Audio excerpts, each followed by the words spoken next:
My name is Daniel Greene. I had a friend turn out to not be a friend. And this is in response to Naomi King's recent videos. And that he assaulted me. I had been in contact with a person who said he assaulted her. What happened was consensual. He was sober and wide awake, and I was half asleep and on drugs, which he knew. I arrived around midnight. I had no knowledge that Naomi King was continuing to take edibles. I repeatedly pushed his penis away because I have medical conditions. It can make sex very painful for me. I cannot self-lubricate or stretch, which he knows. I did have an affair, and it's the worst thing I've ever done, and Kayla and I are still trying. As a survivor of sexual assault myself, I take that very seriously, and had that been there, I would have had a very different response. He kept trying to shove it in me. I kept pushing his dick away, jerking off onto me, moaning about how long he'd dreamt about it. Both Naomi King and I, by the end of the weekend, regretted our actions. But I'm not accusing you of assaulting me. It was disgusting. He choked me and bit me really hard without my permission. After the sex ended, he asked me, he's like, is there anything that you want different for next time? And I was like, wow, like actually, thank you so much for asking. The choking and biting, I wasn't okay with. And the next time we had sex, he choked me and bit me again. Of course. And once I realized Naomi King had contacted my stalker, Madison, that is when I decided to seek legal counsel. And in case you're wondering if there have been any allegations against Daniel, there was. He told me about it. He told me it was false and that there's no way it could be true because he wasn't there at the time. Turns out he told Discord something different. I had been on a couple of Tinder dates while I was visiting my dad, but obviously none of those dates aligned with what was being alleged in these posts. He threatened to sue me. He threatened to bury me under legal fees. He threatened to wipe me off of social media. I certainly came across lawyered up.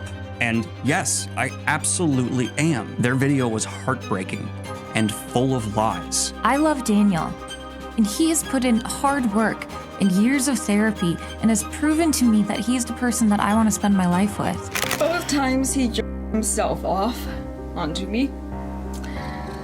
Except the second time, it was worse, because he also shoved his in my mouth. To apologize to Kayla and come forward and admit to the consensual affair.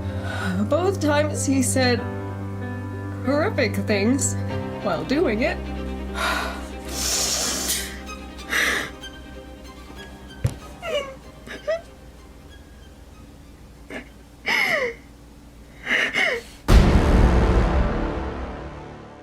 Yes boys, we've got ourselves a live one today, a classic he said she said playing out in real time in, of course, Sin City, Las Vegas. Now this all kicked off in public last month.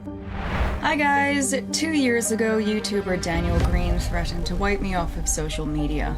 But it revolves around an alleged incident in April of 2023 between Naomi King and Daniel Greene. He can afford the best lawyers. In terms of legal representation and crisis PR management, which turned out to be one of the best investments of my life. Like, I'm gonna end up bankrupt, I'm telling you right now. Now this story contains some of the wildest details that will completely derail everyone's story and makes it almost impossible to figure out what exactly went down that night in the Club Wyndham Hotel in Las Vegas. By the way, please drop a like on the video if you think that we should not simply believe all women and instead focus on the evidence presented, and comment down below what you think as we go through the story. Now the reason why I think it's important to dive into this story is not just because everyone else who covered it is completely wrong and they missed dozens of pieces of evidence, but I also wanted to show you guys just how easy it is to completely fuck up your life, all because you're too horny for an Instagram baddie. And so we're gonna go through all of the pitfalls and show you guys what not to do in today's world of dating, and what you should do, which is taking great care of your skin with today's sponsor, Teach Hanley. With Teach Hanley, you get access to a full skincare line that is uncomplicated to use, and if you click the link down below in the description, you can now get 40% off on your first box plus a free gift. So to get you started in the right direction, the Teach Hanley box offers you an AM moisturizer that comes with SPF protection built in, which will keep your face nicely hydrated while protecting you from the sun. And in addition to the moisturizer, you also get two great products that I absolutely love, which are the face wash and the eye cream. These two are great for your skin and will keep you looking fresh all day long. Now, if you're not sure what to do about skincare, then Teach Hanley makes this super easy with their essential routine at level 1 all the way up to their anti-aging routine at level 3. Now, with the essential routine, you get everything you need for basic skincare, but if you also want the eye cream that I mentioned earlier, then you should definitely check out their level 2 and level 3 system. By the way, if you become a Teach Hanley member, you also get 20% off for life, plus access to exclusive monthly deals and free US shipping. So click the link in the description and get 40% off on your first box today. Now, in order to do that, we must look at all the players involved. These are 1. Daniel Greene, a large sci-fi and fantasy book reviewer on YouTube / upcoming writer. 2. Naomi King, a musician / spiritual hippie vegan and the alleged victim in this case. 3. Kayla Torrenson, Daniel's girlfriend at the time and now fiance and business partner. 4. Team Soy, a bunch of fake friends who all couldn't just wait 6 days for Daniel's side of the story and decided to simply stab him in the back ASAP. Yesterday, YouTuber Naomi King uploaded a video. I can't even imagine what they've been through. On February 11th, I woke up to a bunch of notifications about Naomi King's video. Hearing Naomi's story in tandem with what I consider to be concrete evidence was disturbing, to say the least. And 5. Daniel's college roommate Mark. Now remember, this is not just some internet YouTube drama between some creators, no. Police reports have been filed. Also, I forgot to mention that I did report this to the Las Vegas police. Lawsuits are currently being drawn up. Myself and my team are now planning to sue Naomi King. Death threats have been issued. I didn't mean for it to blow up. I did not mean for him to be harassed and given death threats. I did not mean for people to go after Kayla. I've lost friends over this, some who are unwilling or unable to stay in my life. There's also hundreds of thousands of dollars in damages. Investment accounts were drained to pay for things, and there's been a tremendous upfront cost. And that's not even taking into account the lost sponsors that have not reached out to me to try and recover those relationships. The likelihood of me getting a book deal or not, I have no idea. And one person has been admitted into a mental health facility since they were literally losing their minds. Now, in order to get to the truth and not the bullshit sad stories that everybody else fell for, I had to go in deep on this one, and I mean real deep. I'm talking analyzing Naomi's eyes for pupil dilation and bloodshot veins to see if there's signs of high doses of THC, checking the position of the sun to determine the time passed and level of food consumption, reverse searching images to find the exact hotel where the alleged incident took place, and then compile those photos and videos from other guests on the same day to try and find more clues of what happened, then analyze over 200 YouTube videos and 400 Instagram posts from before, during, and after the alleged incident, and spend $499 to analyze flight logs of the day that this supposedly went down. Nah, that. Are you crazy? That's the one thing I did not do. I'm not going to spend $500 on these idiots. Besides, I already had some parts of their flight data and used Grok AI to fill in the rest. Naomi flew Flair Airlines, yup, Canada's worst airlines. You only fly this if you're really hurting for money. And Daniel probably flew American Airlines on flight 1533 out of Charlotte Airport, which he probably had to use as a connecting hub from Richmond, Virginia. And that morning, Kayla was still sick in bed, not feeling right, while Daniel was still working on some videos for his channel. Yes, I went in deep, even analyzing Kayla's enlarged Montgomery glands to figure out if this was or was not a nipple piercing. Hard to say, data was inconclusive. Anyways, I kept pushing and searching, finding Naomi's medical history, her self-medication status, researching Nevada state law, and finding revised statute 200.366 and 364 and 378, went through multiple music albums and found the actual songs written about Daniel and the alleged incident, and not the misdirect used by Daniel to sell his narrative. And so when you combine all of the videos with all of the text messages, testimonials, witness statements, songs, boudoir pics, more boudoir pics, holy shit, there were a lot of boudoir pics. These girls really love to be naked online, plus their travel logs, collaboration, game streams, Give me the tags! TikTok vasectomies, And I've already had vasectomy because I have absolutely no desire to have a baby. medical history, flight records, and much, much more. Then you start to get a very comprehensive picture of not only who these people are, but also what is the most likely scenario that took place in that hotel room on April 20th, 2023. This also led me to some new pieces of evidence that nobody who discussed this case even thought to look for, and it paints a completely different picture of not just Daniel and Naomi, but also raises some serious questions about Kayla's involvement in all of this. So let's take a good look at the evidence that I found and why I've reached the conclusion that I have. which might actually surprise you and will probably piss off everyone involved. So let's f***ing go. So in order to understand this story, we have to break it down into 3 main parts. 1. Everything that took place before the Vegas trip and the nature of the relationship between Daniel and Naomi. 2. The Vegas trip itself. And 3. The aftermath of the trip with all of the chaos that ensued. Now with that said, I do believe that Daniel and Naomi are both completely f***ed, but for different reasons and for different types of trials. But we'll get to that in a minute. Because what makes this story so important, and the reason why I want to show you guys how to not f*** up your life completely in today's world of dating, is the importance of knowing the exact legal definition of rape and consent. Since Naomi clearly does not understand what these terms mean in the eyes of the law, and it's probably the reason why she made those 2 videos thinking she was safe, and why she made such a mess of the whole thing. When you look into laws, it's like, okay, what counts as sexual assault? Non-consensual penetration. If you look into the laws in Nevada, in Vegas, it is only assault if there was penetration. Yes, Nevada state law does in fact state that penetrative must occur, however, that does not mean it is limited to just the penis. This is why so many social media creators f*** up their legal cases and constantly want to sue everyone for defamation, and they just end up getting countersued, losing tens of thousands of dollars in the process due to California's beautiful anti-slap statutes.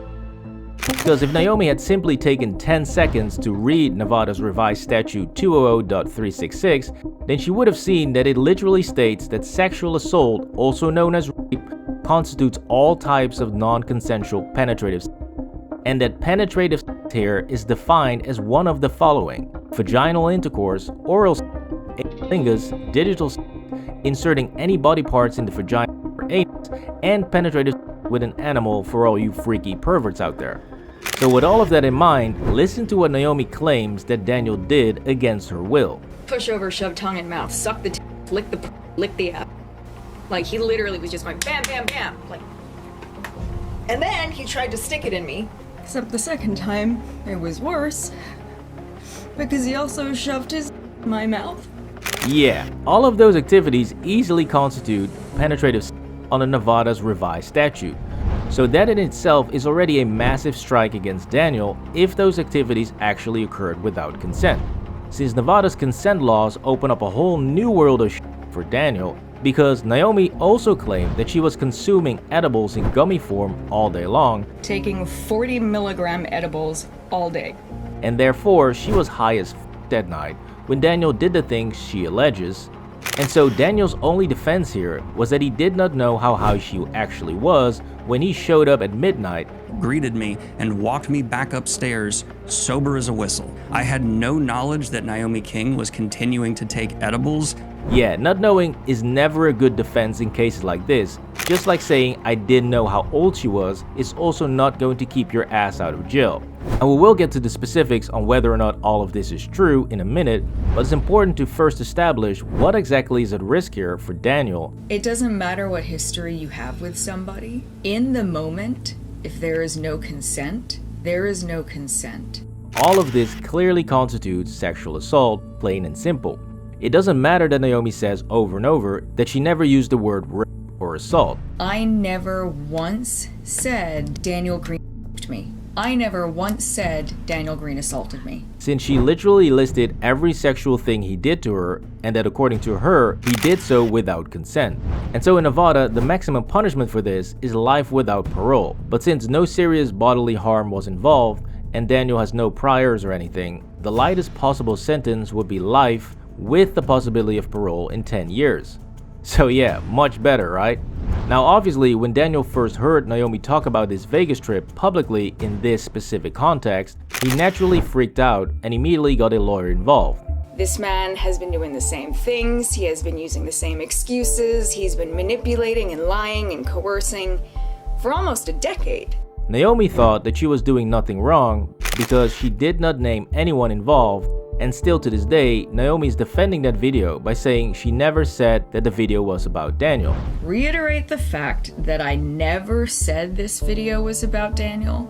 Again, this is complete nonsense. Because yes, if you have no idea of the details of Naomi's or Daniel's life, then you can trace this back to Daniel. However, when you do, it becomes very clear because right out the gate, Naomi says the following.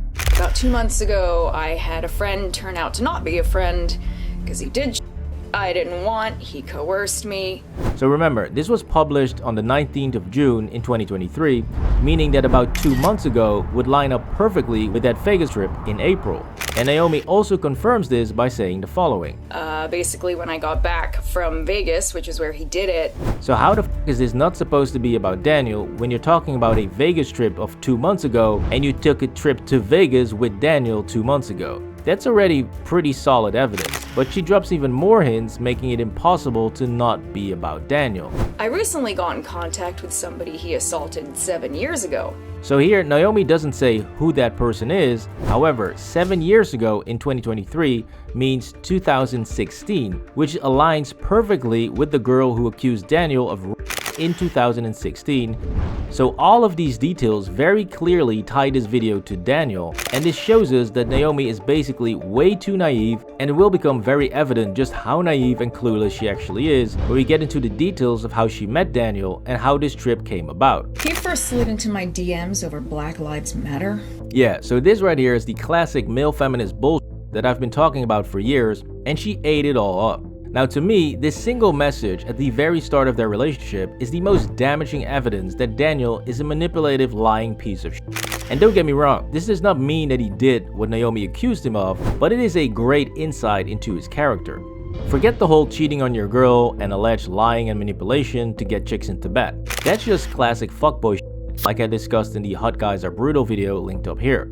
And I couldn't care less about that. But what this message right here shows us is that so many women get tricked so easily by this virtue signaling bullshit. So yeah, I do not trust crying women online, but I also sure as shit do not trust male feminists. So we're just going to probe both these fuckers and figure out who's lying and who's telling the truth. On January of 2023, Daniel suggested to Naomi, let's go on a trip because he wanted to spoil her as a friend. January 22nd of 2023 was when he said he wanted to take me on a friend trip and spoil me. Now obviously that was complete bull to any guy reading that, but like I mentioned earlier, Naomi is a very naive idiot who already believed his BLM bullshit, and so she really believed that it would just be a trip amongst friends. However, at the end of March, some of her brain cells began to suspect that maybe it is more than just a friendly trip, and she writes an 8-page letter explaining to Daniel what her feelings are and that he should stop cheating on his girlfriend. This was written and read to Daniel weeks before all of this. 8 pages. Anyways, the content of this letter is absolutely insane, and it makes two things very clear. Now before I show you the madness that is in this letter, I want to remind you that Naomi read this letter to Daniel in a video call, and he thanked her for it afterwards. This was one hell of a fucking wake-up call and made him sign up for fucking therapy again. But Naomi also eventually sent this letter to Kayla, Daniel's girlfriend, so just keep all of that in mind as we go through this. So the letter begins with how much Naomi likes Daniel and wants to spend time with him and smoke weed, basically professing her love to him. Also indicating that she feels somewhat neglected by Daniel. You know, all that gooey shit. But here comes the good part. You say you want to cheat, then you say you don't. You say you want to ram your c down my throat, and that you think about me when you f her. Yeah, that is just classic friendship stuff, right? He told me he wanted to spoil me as a friend. But wait, it gets so much worse, because Naomi goes on to write the following. You go between being a friend to not being there at all, to wanting to set up an arrangement and f me 48 hours straight. You want to be rough and dirty and do and say filthy things. So before I'd even seen this letter, I already knew that Daniel's weaselly little text of "let me spoil you as a friend" was complete bullshit. But after reading this, it is very f***ing clear that they were not just friends, and he definitely wanted to pound her ass. But we're still not done here, because it continues to get worse, since Naomi writes, when we were talking the other day about the photos you off to, you mentioned the butt photos. I mean, come on. This dude could not have been more clear on how intensely he's obsessed with her body, and there is no way that if they went on a trip together that he would not try to f her. I went to sleep first, alone, and I was buck-ass naked because I always sleep naked. Yeah, I'm sure that didn't help. Looking back on it, dumbass. I know that. Now the rest of the letter is just a bunch of awkward and I'm guessing very painful revelations for his girlfriend Kayla, which was that allegedly he wanted to break up with Kayla for almost 2 years and that she doesn't satisfy him in the bedroom. Ouch. So at this point, we know the history and the dynamics between these two. I have only ever known 2 people in my life that actively dislike birds, and both of them turned out to be unhinged. Geese suck. They are horrible, horrible birds. Just like most birds, I don't like feathery creatures. Unhinged. Yeah, that does not look good. Anyways, we know that Daniel is a Weasley little who desperately wants to Naomi, and that Naomi fully knows that, but decides to be a willfully ignorant idiot. Which brings us to the alleged incident on April 20th of 2023, where Naomi claims to be consuming 2 edibles containing 20 mg each in gummy form every 2 hours for the entire day. The edibles that I bought upon arriving, they were 20 milligrams each. So I was taking 40 milligrams every couple of hours.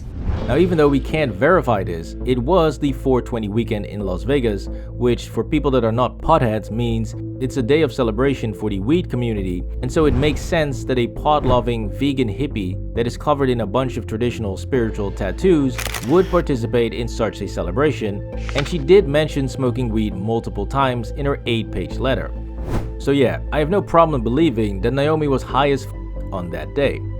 Now guys, at this point, it is very important to remember that Daniel chose to fly all the way from Richmond, Virginia to Vegas to bang a vegan hippie who already suffered from panic attacks, anxiety, and had a history of PTSD. As fucked up as it was, and it did make my PTSD go through the roof.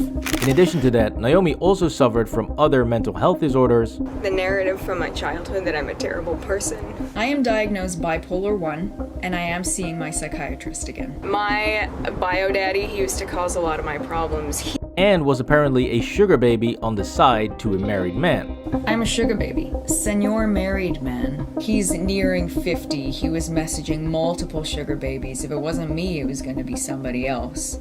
Oh, and don't forget, she was doing a ton of edibles by the pool. So do you really think it was a good idea to lock yourself in a hotel room with a girl like that, with all of these problems? Or just maybe was it the worst choice possible? This is why I try to warn you guys to stop being horny and desperate for Instagram baddies, because even if this situation had not escalated into the massive pile of that it is right now, it was still clearly already a bad idea from the start, and it was only going to end in a disaster. However, this is where things start to look good for Daniel, but only because of pure dumb luck, since Naomi absolutely torpedoed her own credibility when it comes to what exactly took place in that hotel room. First up, the most impactful accusation, which was that Naomi did not want to have sex and had to push Daniel's penis away several times because she has a medical condition called hypogonadism. I repeatedly pushed his penis away because I have medical conditions. It can make sex very painful for me. Now I double checked this, and it appears to be the case that Naomi does in fact suffer from this medical condition, and Naomi did claim that she was self-medicating and experimenting. I eventually realized that I probably did not have enough estrogen, so I started self-diagnosing. I started popping pills like candy. Instead of taking one birth control pill a day, I was taking 3 or 4 a day. After which she did in fact started hormone replacement therapy with a doctor in 2020, and she claims to have been on estrogen and progesterone ever since. Naomi also specified that sex now feels great. It happened because my first partner was a certain size that was excruciating. I slept with someone after that who was about half the size, and it was great. This right here shows some level of manipulation and trying to perhaps oversell how painful sex truly is for her. I cannot self-lubricate or stretch, which he knows. Now again, just like the fact that Daniel's lying and manipulation does not prove that he did what Naomi claims, in that same way, Naomi's way of manipulating the audience by perhaps overselling her pain does not mean she's automatically lying about what actually happened. However, it does prove that we cannot trust either of these fuckers, since they are both lying or trying to manipulate the audience, and we must keep verifying everything they say. However, I will say that Daniel appears to be manipulating the audience to a far greater extent than Naomi does, because he uses 3 major misdirects that have nothing to do with the point he's trying to make, and it makes you wonder, why the f does he want to include this information? The first is him bringing up out of nowhere the fact that he is bisexual. The fact that because I am bisexual and in a hetero relationship with Kayla, she has told me it's okay for me to seek sexual relations with a man, but not a woman. With Naomi King being non-binary, they were referencing that there's a gray space. Dude, that makes 0 sense. His explanation here makes a very sudden jump from, I'm allowed to bang dudes, so that's why I banged this chick. I mean, what? Why would anyone claim that a free pass from your girlfriend to bang guys is equal to sleeping with Naomi? With Naomi King being non-binary, they were referencing that there's a gray space. I just don't see anyone making that connection. Naomi is clearly very feminine and very sensual, so I don't care if she calls herself Big Dick Steve, she's still clearly a woman. So I just don't buy his explanation here, and when you listen to Naomi's reaction to this, it makes a lot more sense. In regards to the fact that because I am bisexual and in a hetero relationship with Kayla, she has told me it's okay for me to seek sexual. Daniel was the one that said that. He was the one that brought that up. I didn't know she gave him permission to do that until he told me and was trying to use it. This part is complete bullshit. Yeah, that makes far more sense, and it also lines up with their relationship dynamic. Since remember, before the trip, Naomi wrote an 8-page letter telling Daniel he needs to stop cheating and tell his girlfriend the truth, which he acknowledged. But now, all of a sudden, he claims that Naomi is the one who's supposedly trying to get him to cheat, and that he's the one saying no. Despite me saying I did not want to have sex. Bullshit. Now I can point out a million things that completely destroy Naomi's narrative, and we will get to those in a minute, but why is this dude who claims to have had a consensual affair? Let me be clear. I had consensual sex with Naomi King, despite me saying I did not want to have sex. Constantly trying to manipulate the audience, which makes me wonder, what the f is he hiding? And so instead of just telling us what actually happened in that room, he keeps focusing on proving that Naomi is obsessed with him. This is the reason why he uses songs to showcase her obsession. Admitted to writing 3 songs about me before our trip to Las Vegas that include lyrics like, you're all I want, cause I can't have you. But those songs are not that specific, and the letter does a much better job. But since Daniel's the one who wants to bring up the importance of song lyrics, then let's analyze the songs that are actually about the alleged Vegas incident, and not the bullshit ones that Daniel pulled up. First up, number 14 on the Blackwater album, called So You Could Get Yourself Off. Yep, this pretty much sums it up. But it doesn't just stop at the title, since Naomi gets a lot more specific in the actual lyrics. The first sentence of the song is, "You disgust me, I've never felt so used or fetishized, I've never felt so used and objectified. 3 years of friendship gone, so you could get yourself off." That's almost word for word of what Naomi claimed happened in Vegas, but Naomi gets even more specific with the following. "I didn't even want it, you pushed me back into the pillow, I let it happen, I froze up. I didn't even want it, you promised we would just be friends." Now, does that ring a bell? Because we were just friends. It was fucking terrible and we were just friends. Just friends. We were just friends. We just talked about this. We just said we're just friends.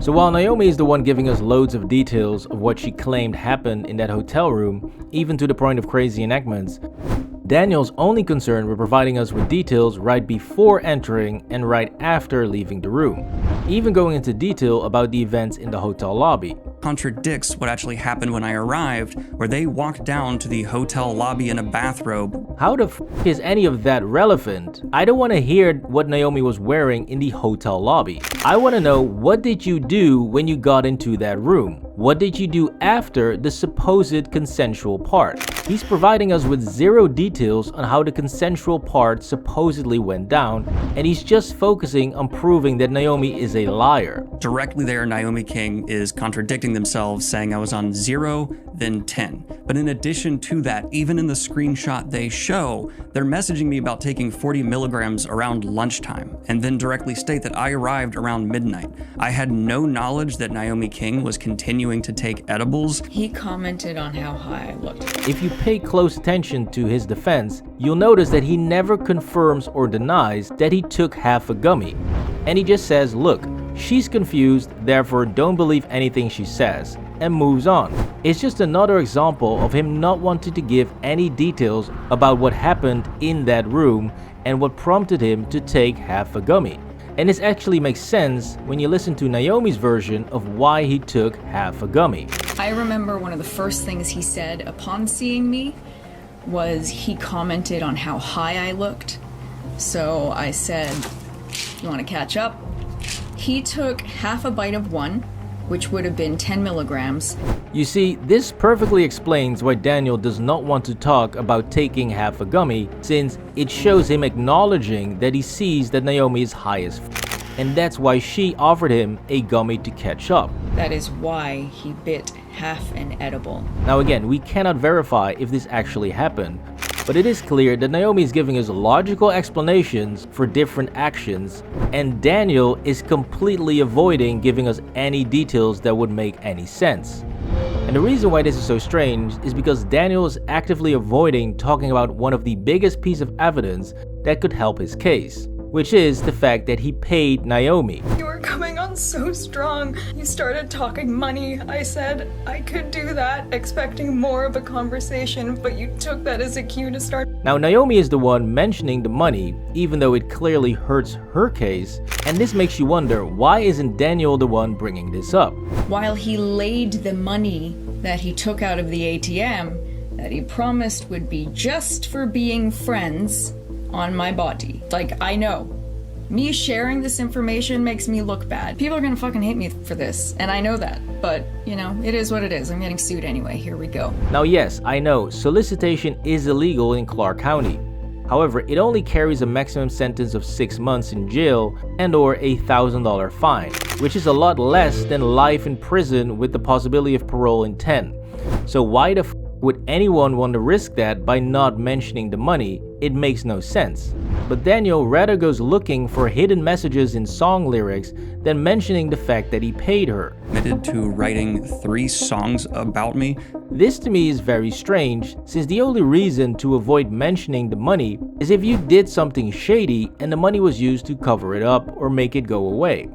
Now again, I am not saying that Daniel did what Naomi claims, I'm just saying that his story and the way he's telling it does not f***ing add up, which is very weird for someone who is a writer and who studied public speaking and communication. I actually have a background in public speaking, communications, I know how to write a really solid speech. However, this is the point where we must turn our attention to the aftermath of this entire debacle, and this is where Daniel and Naomi both completely destroy their own narratives and even confess to some type of wrongdoing.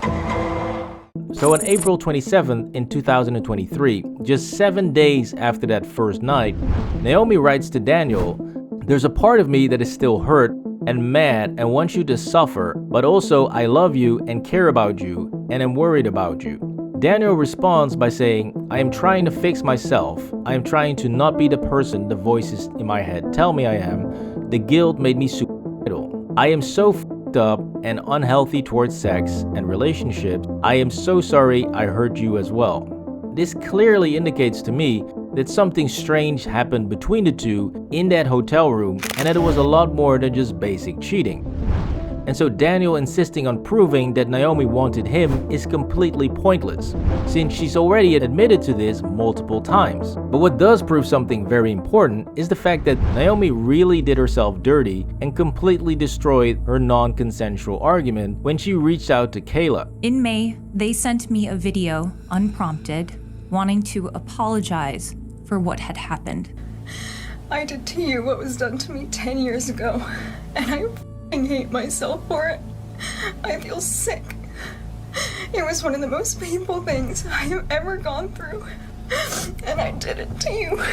Yeah, that looks really bad for Naomi, and that's not even all of it, since Naomi also kept using vague and soft language in the video sent to Kayla, but she was very clear and precise in her original video and in the video to Daniel. It started because he pushed me over, shoved his tongue in my mouth, and climbed on top of me. That's not consent. He started making out with me before I'd even agreed to do anything, knowing damn well I didn't want to do it.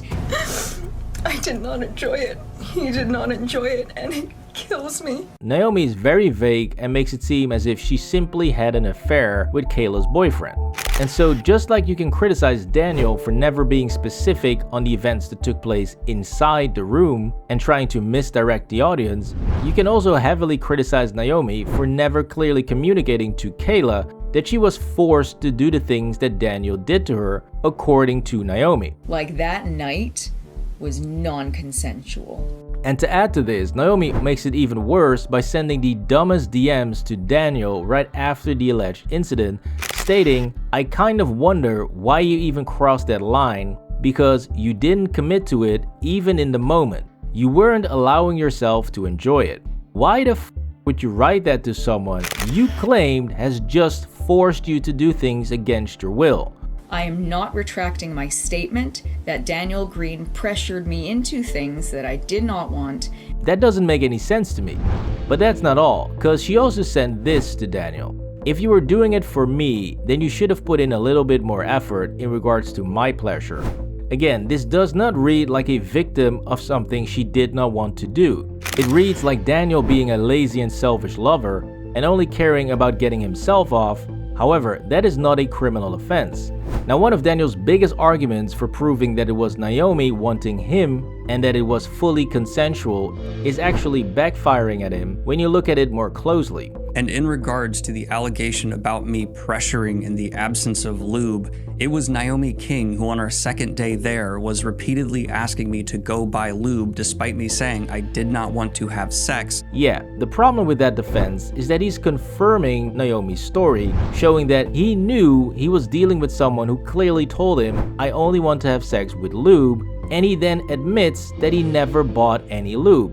I was not the one wanting to buy lube and escalate things. But somehow, Daniel claims he had consensual sex before and after the lube discussion.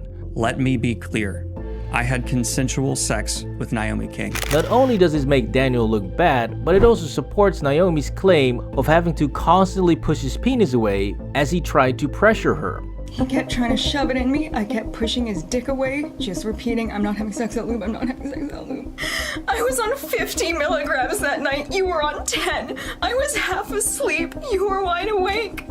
I feel so used. Now, this is why it's so difficult and problematic with these cases to figure out what actually happened, because we're not talking about some stranger grabbing you on a dark street and pulling you into the bushes. No, Naomi clearly loved Daniel and she did want to have sex with him under the right conditions. If we had gone and bought lube, I might have consented. I might have. And I'm not afraid to admit that. And so based on all of this evidence, there is really only one conclusion you can reach, which leads to a very strange and perhaps unfortunate ending, but with a stunning twist. So clearly, Naomi and Daniel had a very twisted relationship in which Naomi wanted more affection and commitment than Daniel was willing to give. Now, that in itself does not mean consent was or was not present on the night of April 20th in 2023. However, Naomi's chaotic telling of her story, in that first video, I realize now it was worded terribly. It was put together terribly. her past trauma, her massive drug usage, crazy apology videos, and text. I understand now that how much I reached out to Kayla was weird and f***ed up, and I should have left her alone. All make it impossible to say that Daniel's guilty and sentence him to life in prison with parole in 10 years. That would simply be insane under these circumstances.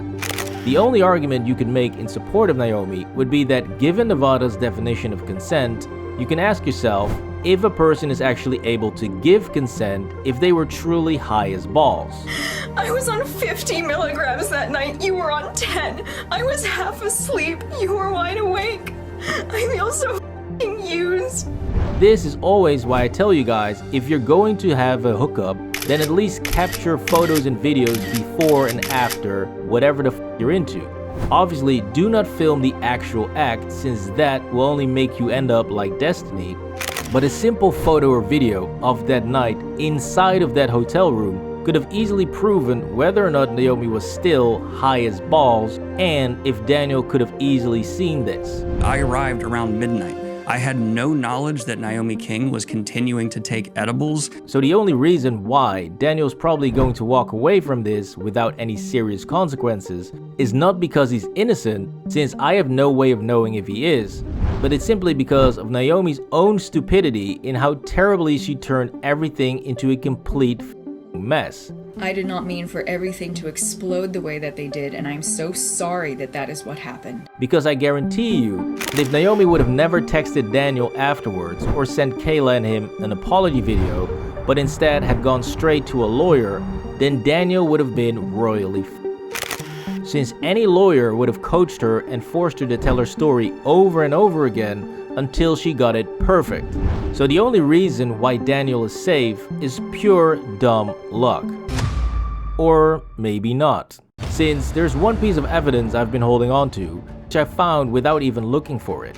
You see, I was about to finish this video when I wanted to know a little bit more about Daniel and Kayla's dynamic and how they divided the business, when I stumbled upon a Q&A from Daniel, and he said something very, very interesting. Assume that you're bi, you give off that kind of energy. You're secretly bisexual and have a deep crush on Kaladin. You are gay. You're queer, gay, and many, many more people saying the same thing. Fortunately, no, I am not bisexual, I am straight. In regards to the fact that because I am bisexual, I am not bisexual,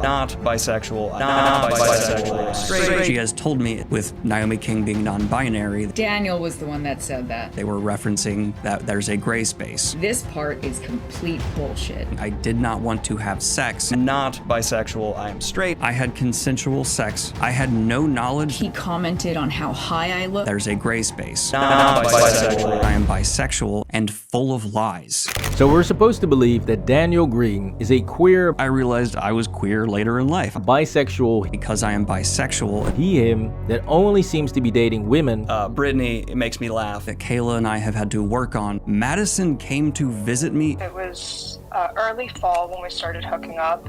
and then cheats on those women with other women because he's allowed to sleep with other men. She has told me it's okay for me to seek sexual relations with a man, but not a woman. Yeah, how the f does that work? Now some people might say, but wait, perhaps Daniel was simply still in the closet back then and afraid to out himself as a bisexual. Okay, but don't forget that at that time, Daniel's mother was already out as a lesbian who married another woman. My mom is a lesbian and she's married to another mom of mine now who I've welcomed into my life wholeheartedly. I love them both. In addition to Daniel himself constantly defending LGBTQ issues, Because I'm very outspoken in my support of the LGBTQ+ community. wearing pride merch, And I wear a gay pride watch band a lot of the time. and fostering strong relationships in the LGBTQ community. I'm just a very, very big advocate for LGBTQ+ rights to show support for them and other friends of mine. So he clearly had plenty of people around him that would fully support him being bisexual. So yeah, technically, there's always a possibility that he was still lying and afraid to out himself. But if I had to venture a guess on the Naomi King versus Daniel Greene situation, I would say that nigga did that shit. Let go. Hey, okay, I know I'm here to stay. Counting on my wins, so I can't play it safe. Try to go against us, get you out the way. Go home.